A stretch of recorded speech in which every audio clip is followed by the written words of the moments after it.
देख रहे हैं जैन कॉमर्स ट्यूटोरियल्स। आज का हमारा टॉपिक है fund based accounting. Fund based accounting में बेसिकली क्या होता है, कुछ मेंबर्स होते हैं जो सब्सक्राइबर होते हैं। जो सब्सक्राइबर होते हैं वो हमको दो तीन प्रकार से पैसा देते हैं। हर साल अगर पैसा देते हैं तो सब्सक्रिप्शन फी बोलते हैं हम उनको, और अगर वो किसी प्रकार से डोनेट करते हैं हमको किसी के साथ, हम उसको डोनेशन और ग्रांट में भी उसका अप्रूवल दे देते हैं। ठीक है, तो जो भी मेंबर जो भी सब्सक्राइबर है हमारा एनपीओ में, वो बेसिकली देखो एनपीओ का मेन मोटिव तो अर्निंग प्रॉफिट होता नहीं है। हाँ, सेकेंडरी मोटिव बोल सकते हैं हम अर्निंग प्रॉफिट, लेकिन प्राइमरी मोटिव क्या होता है, सर्व करना। वो जिस भी काम के लिए खुला है, स्कूल है तो बेसिकली उनका मोटिव क्या होगा कि वो सर्विस दें। अगर किसी प्रकार की जिम है तो या क्लब है तो उनका मेन मोटिव क्या है, हेल्थ और फिटनेस को इम्प्रूव करना। तो जिस भी प्रकार का एनपीओ है, not for profit making organisation, का primary motive is to serve the society होता है।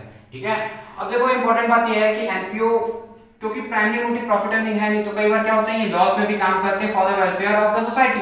तो इनको पैसे की जरूरत पड़ती है आउटसाइडर से, तो इनको लोग पैसा लगाते हैं इसमें। तो जो पैसा फ्री में दे रहे हैं, लगाते हैं मतलब ये रिटर्न में कुछ नहीं चाहते। ये जो भी पैसा दे रहे हैं ये क्या होता है, यूनिलेटरल ट्रांजैक्शन होता है।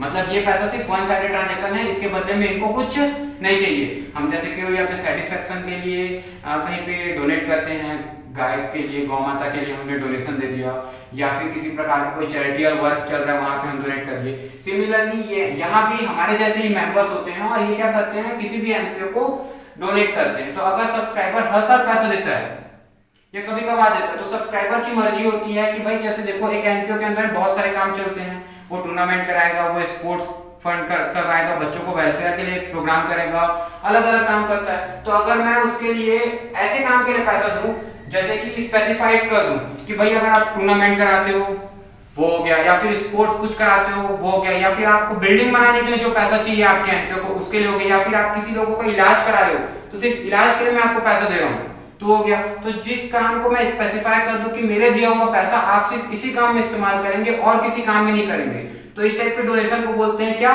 Specific donation. लेकिन अगर मैं ऐसा कोई स्पेसिफाई नहीं करता हूं, मैं बोल देता हूं कि भैया आपकी मर्जी, आपको जहां इस्तेमाल करना आप वहां इस्तेमाल कर सकते हैं, तो इसको हम बोलते हैं क्या, जनरल डोनेशन। तो देखो दोनों अब अकाउंटिंग अप्रोच में मेरे हिसाब से आपको समझ में आ गया होगा कि स्पेसिफिक डोनेशन क्या होता है, जनरल डोनेशन क्या होता है। तो दोनों के साथ ये है कि अब इसकी अकाउंटिंग ट्रीटमेंट क्या होती है, ये मैं आपको समझा रहा हूं। आप याद रखना, आप किसके अकाउंटेंट हो, आप एनपीओ के अकाउंटेंट हो, तो आपको in the books of NPO क्या रिकॉर्ड करना है। तो देखो दोनों ही प्रकार की डोनेशन है, दोनों ही आपके लिए कैश में, सबसे पहले आपको कैश के फॉर्म में या बैंक के थ्रू आपका ही होगी। इसके लिए आप कौन सा अकाउंट बनाते हो, कैश एंड बैंक अकाउंट का substitute account, that is receipt and payment account. तो रिसिप्ट एंड पेमेंट अकाउंट में चाहे स्पेसिफिक डोनेशन हो चाहे जनरल डोनेशन हो, दोनों सबसे पहले कहां आएगा, रिसिप्ट एंड पेमेंट अकाउंट में आएगा। अब देखो भैया आपकी एंट्री क्या बनती है, cash account debit to donation. अगर मैं बात करूं तो आपकी जनरल एंट्री क्या बनेगी, cash account debit to donation और सब्सक्रिप्शन फीस। तो देखो इसकी जनरल एंट्री क्या बनी, cash account debit means receipt and payment account. Cash account को हम क्या बोल सकते हैं, रिसिप्ट एंड पेमेंट अकाउंट भी बोल सकते हैं। तो receipt and payment account debit to donation to subscription fee, जो भी पैसा चाहे जनरल डोनेशन से आया हो चाहे स्पेसिफिक डोनेशन से आया हो, यहां कोई भेदभाव नहीं होगा। तो सबसे पहले दोनों जगह में क्या आ जाएगा, चाहे जनरल डोनेशन हो वहां भी रिसिप्ट एंड पेमेंट के डेबिट साइड में आ जाएगा, चाहे स्पेसिफिक डोनेशन हो वहां भी रिसिप्ट एंड पेमेंट अकाउंट में आ जाएगा।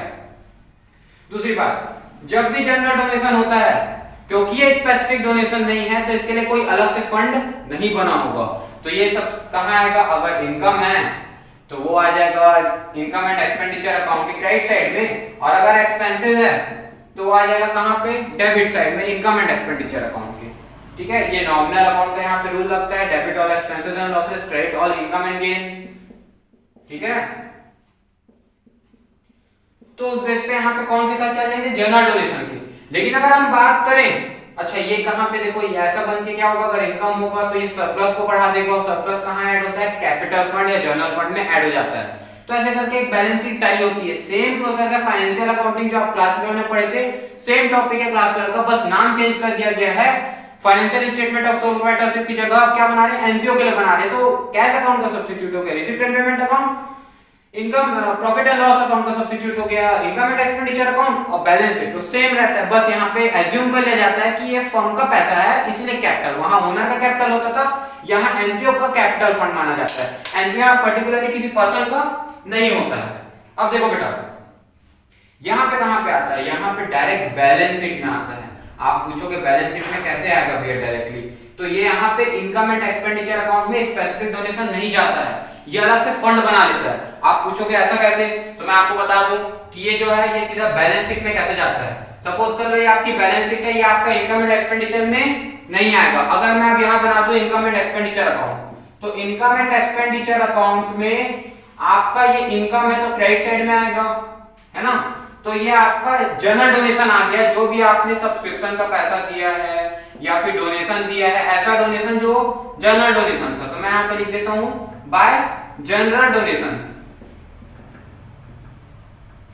ये आपका इनकम एंड एक्सपेंडिचर में आ गया। इसके चलते आपका क्या बढ़ गया होगा, सरप्लस बढ़ गया होगा, और ये सरप्लस आप कहां ऐड कर दोगे, बैलेंस शीट में कैपिटल फंड के अंदर में ये सरप्लस को आप ऐड कर दोगे। और एक साइड ये आपका कैश बढ़ा चुका है, तो आपका बैलेंस शीट क्या हो गया, कैश भी बढ़ गया और आपका कैपिटल भी बढ़ गया। तो बैलेंस शीट आपकी क्या हो गई, टैली हो गई। किसके केस में, जनरल डोनेशन के केस में।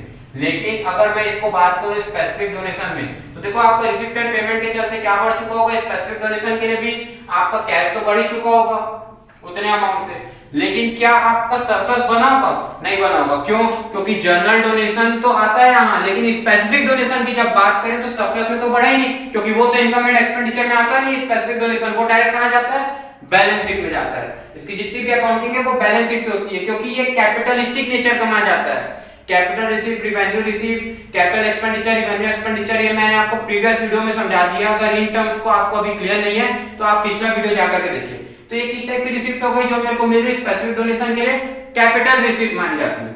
अब देखिए इसके चलते आपको क्या बढ़ गया, अलग से एक सेपरेट फंड बना देंगे। जैसे मान लो आपको पैसा मिला था बिल्डिंग के लिए, तो उसको हम बना देंगे पवेलियन फंड, और जितना भी उसका ओपनिंग बैलेंस होगा तो पवेलियन फंड हम बना देंगे।